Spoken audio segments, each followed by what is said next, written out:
Hello and welcome to the GrowCFO show. I'm your host, Kevin Appleby, and again today I've got Dan Wells with me. And when we recorded the first episode, we started talking about the finance system survey that we did back in April this year. And we thought it would be worth actually putting a full episode of the podcast together to talk just simply about that system survey. So, Dan, can you start this off just by telling us how we did the survey? How did we get the answers? Who was involved? What sorts of backgrounds were they from? Sure. Hi, Kevin. Hello, everybody. So back in April, May, we launched a big survey of 20 different questions, which were designed to be completed by finance leaders across the whole range of businesses. The objective of doing so is that we wanted to understand more around the types of systems that people are currently using, whether they would recommend those systems to other people, and indeed to understand the pros and cons of the different systems that people were experiencing, and to get an idea of what other applications they were looking to integrate, and indeed their plans for the future. So, lots of different things that would be really interesting for the finance leader community. Now, to start with, we built the survey in the cloud and we sent it round to the community. We spent quite a lot of time promoting it within our different collaborative sessions, in particular during some of our Future of Finance function weekly sessions that we have within the portal. And over time, we found actually pretty quickly we had hundreds of responses from finance leaders, which gave us plenty of information to digest as part of the survey. So hundreds of responses, Dan. What sort of sectors and industries are represented here? Good question, Kevin. I mean, there were a whole range of sectors and industries involved. So I think we worked out that it pretty much covered each of the sort of dozen or so different sectors that we have across the community, which is a pretty fair representation of the overall marketplace. In addition, in terms of sizes, we had companies of all different sizes. Some people were completing it as a sort of fairly early startup stage business. We had a lot of companies looking at it from a mid-market space. And indeed, we had a lot of sort of larger, more established businesses as well. We deliberately asked people to tell us a little bit about their organisation so that we could start to put them into different buckets when it came to analysing the results of the survey. And two of the things in particular we looked at, because we know that both of these things have such an impact on systems, was firstly how many different statutory entities companies have within their group. So 71% of respondents had multiple statutory entities across their organisation. And then secondly, we looked at the level of currency challenge that companies had. And again, 73% of businesses, so a similar number, had multi-currency requirements within their business. So Dan, yeah, that's an interesting cross-section. Now, finance system survey, you would expect us to cover everything from Xero and Quickbooks at the small end, all the way up to SAP at the big end. But quite a few people, and not just startups, still using Excel.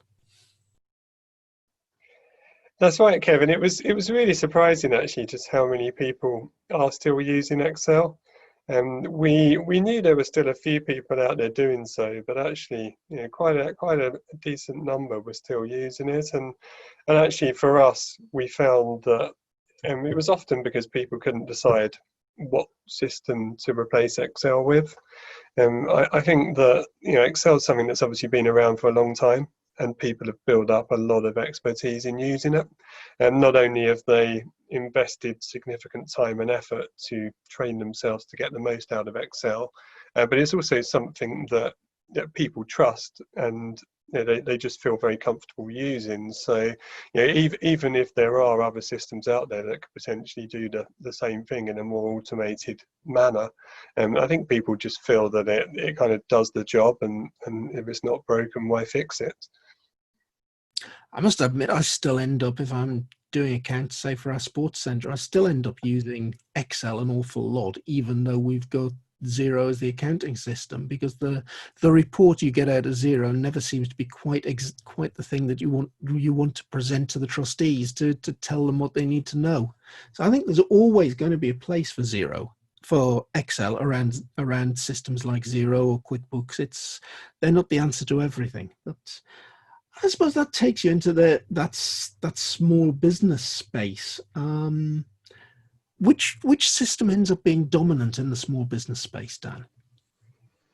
Well, Kevin, it's not really a big surprise, but Xero was absolutely dominant in that space. We found that more than 50% of the businesses that classified themselves as sort of small or medium were using Xero to one degree or another.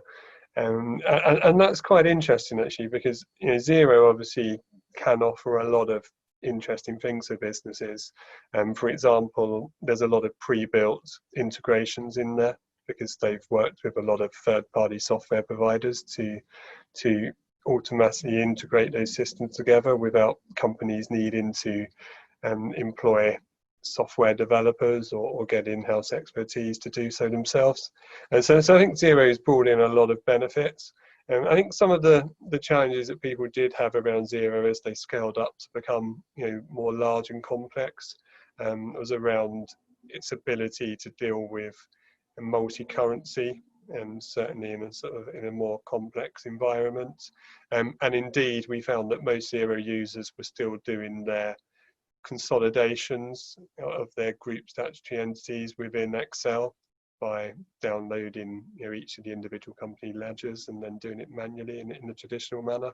So certainly Xero's made a huge impact. I think they've built a really good channel partner model which has helped to penetrate the market, and there's some fantastic sort of reporting modules within the software, but it still does have some limitations as it scales towards the sort of the mid-market and enterprise side of businesses.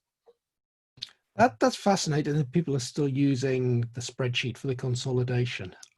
Just to show how long in the tooth I am, Dan. I remember way back in BDO Binder Hamlin when I was qualifying, this amazing machine turned up one day in the office. It was called an IBM PC, and nobody had ever seen one before.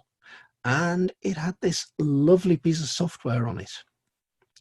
And it turned out this piece of software was called a spreadsheet. It wasn't Excel. Excel hadn't even been thought of back then. And I think it was 32 columns by 256 rows. And it looked like a sheet of analysis paper, because we accountants were really used to using analysis paper. And somebody had a bright idea that said, well, hang on, if this does all of these calculations automatically, we could use this to consolidate some group accounts. Let's have a go and see if we can do it. And here we are, nearly 40 years later, and people are still doing the same thing using Excel. How the world has not changed, Dan.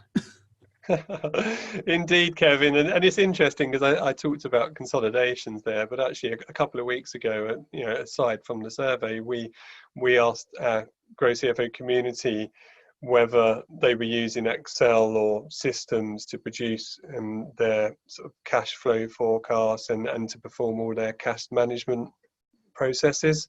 And actually we found that 91% of the community, which is mixed across a number of different finance systems, are still doing their cash management processes within Excel, completely outside of their finance systems. And again, it was very much for the same reasons, because it's a tried and tested formula that works. Yet there are some very good plugins to Xero, QuickBooks, and bigger systems that will allow you to produce those forecasts and cash flows automatically. And when you've got transactions dropping in and out your accounting system every day, one of the problems with your spreadsheet is always making sure the base data that you're forecasting forward on is the latest set of base data.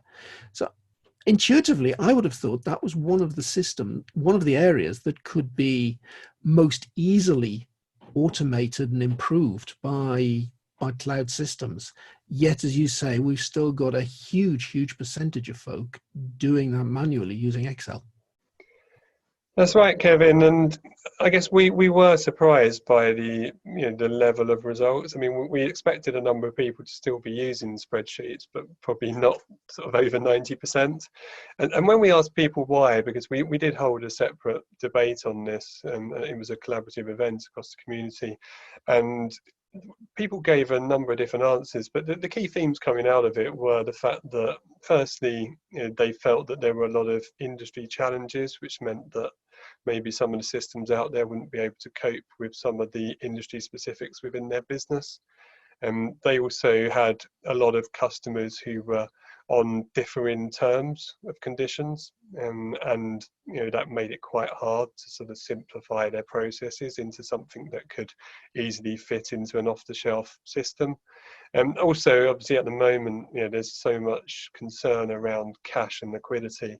And I think people just didn't feel that it was something that they wanted to prioritize trying to automate right now. CFOs are having to be so close to cash. Cash is king in businesses, as a lot of people say.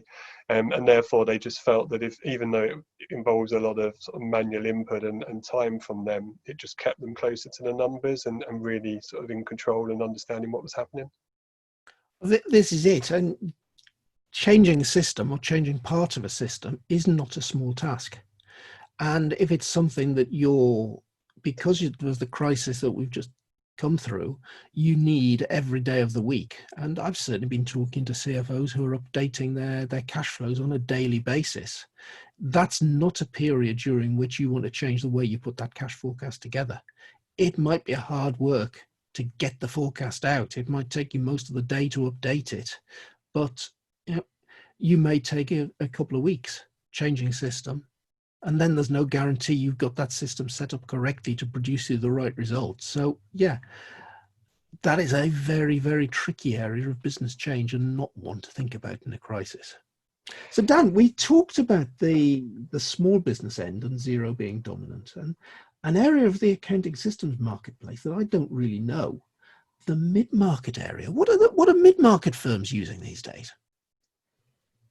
Yeah, it's an interesting one in the mid-market space because people are kind of stuck in the middle a bit between, I guess, offerings like Xero, which have become very popular at the lower end, versus having to do full sort of SAP or Oracle integrations, which typically are big ERP overhauls that can take years and cost hundreds of thousands of pounds.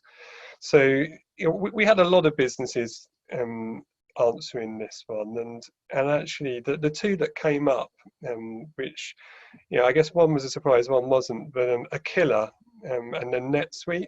I think a lot of people would be familiar with NetSuite, but actually Aqilla also performed really well, a UK-based finance function system, which is a complete cloud-native system. So we've had a lot of companies tell us in the past that Aqilla is a really good finance package. But actually, it was nice to hear firsthand from people that it has done so well. We did actually find a lot of mid-sized businesses were still stuck on Xero, simply because, as you said, Kevin, they haven't quite been able to prioritise the time or cost towards being able to make that change. But certainly, I think it's a really interesting side of the market because you don't have many cloud native systems within that space. Most of the sort of newer cloud offerings operate in the lower side of the market, whereas in the sort of upper end of the market, you get a lot more sort of remote traditional systems out there.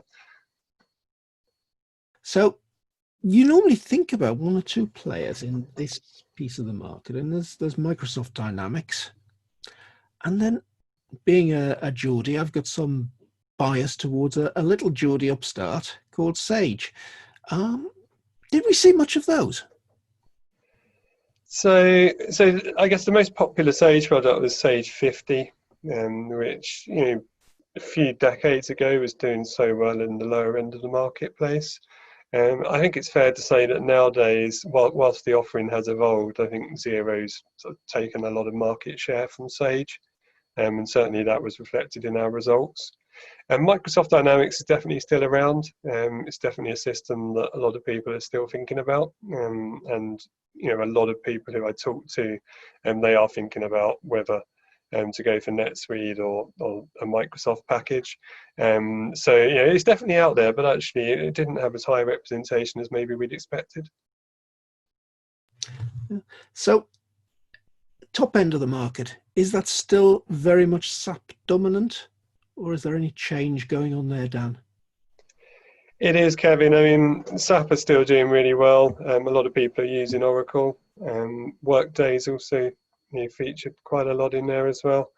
But it's interesting because when you look at these systems, I mean, they are significant systems, and obviously a lot of thought needs to go into whether they're the right ones, because they'll typically take a year or more to implement.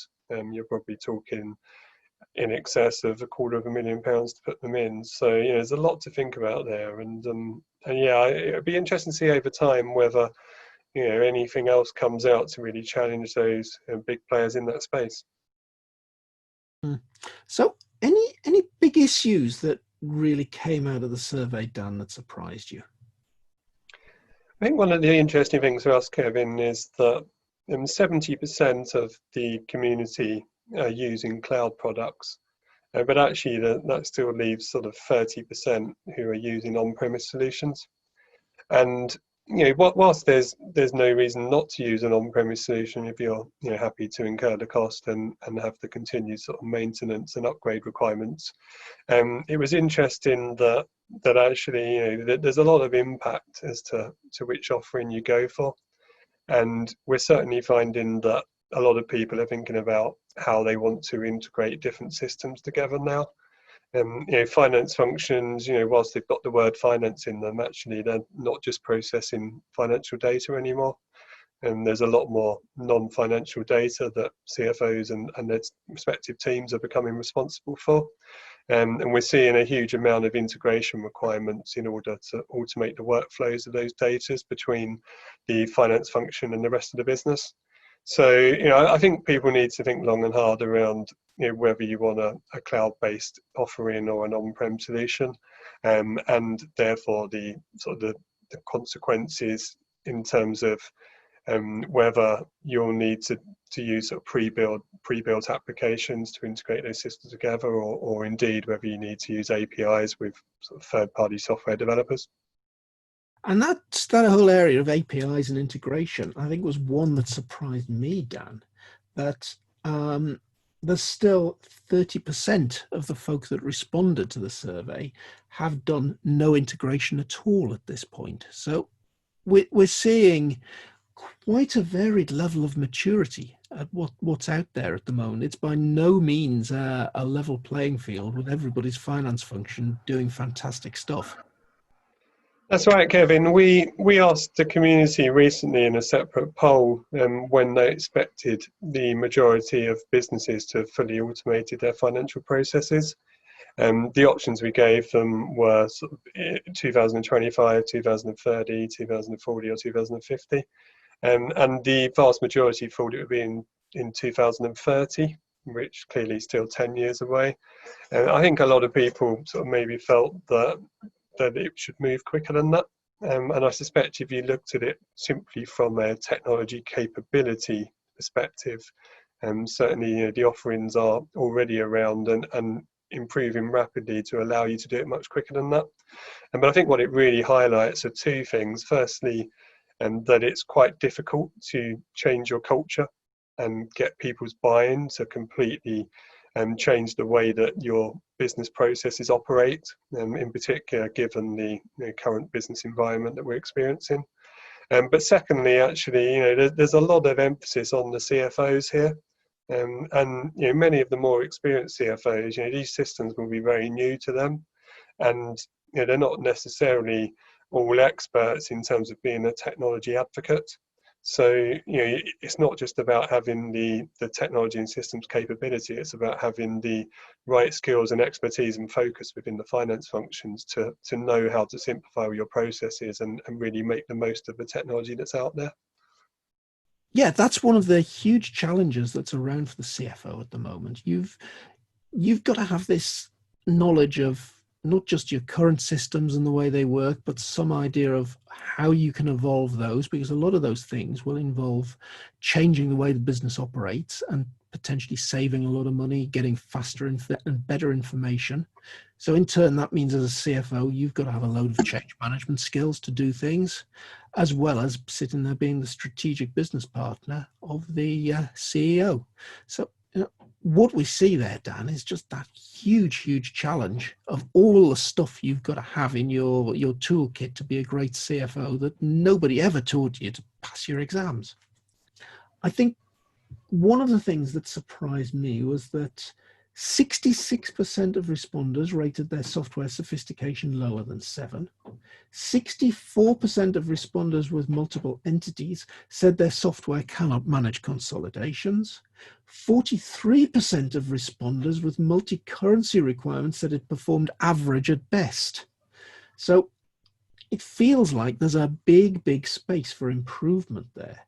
And I think that's reflected to some extent, and it surprised me that this number was low, that only 42% of people felt they would be using their system again in 5 years. So 60% are looking to change system in the next 5 years. That's right, Kevin. I think there's some really interesting results there, and clearly there's a lot of technology to change that still needs to happen within finance functions going forward. I think any CFO needs to really challenge themselves as to whether they have the right sort of levels of knowledge within their team regarding technology and systems. And I think it's clearly going to be an increasing skill set that's required within the finance function teams. Not only have you got all those challenges that you just mentioned, Kevin, that exist within the finance functions, but actually the CFO is getting more and more involved in the operational side of things as well, and either taking direct ownership of various different business processes, for example, HR, payroll, IT, legal, etc. There's a number of things that they're now becoming directly responsible for, but likewise influencing and providing oversight to other areas as well, such as real estate management and procurement. So I think that the systems requirements is just going to go up and up, and I think there's going to be an awful lot of change across businesses over the next 5-10 years. One of the things that we've seen in evolving role of the CFO training program is that the community expect the compliance, the governance, the guardian, the operations side of the CFO role to really decrease over the next 10-20 years. And the reason why is because there's going to be a lot of automation and simplification taking place, and most of that is going to fall on the CFO. I've got a thing that says actually you've got to be vital rather than functional, because anything that is functional can be automated.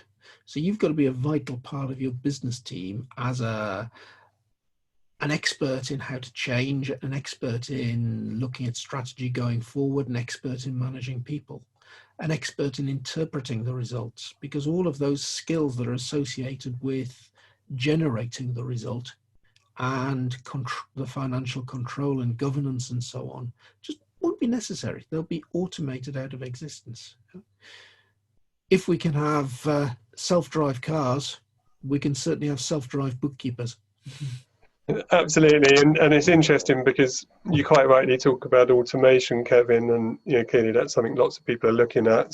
But likewise, outsourcing as well is growing really popular these days, and technology systems are making it easier and easier to outsource business processes to people.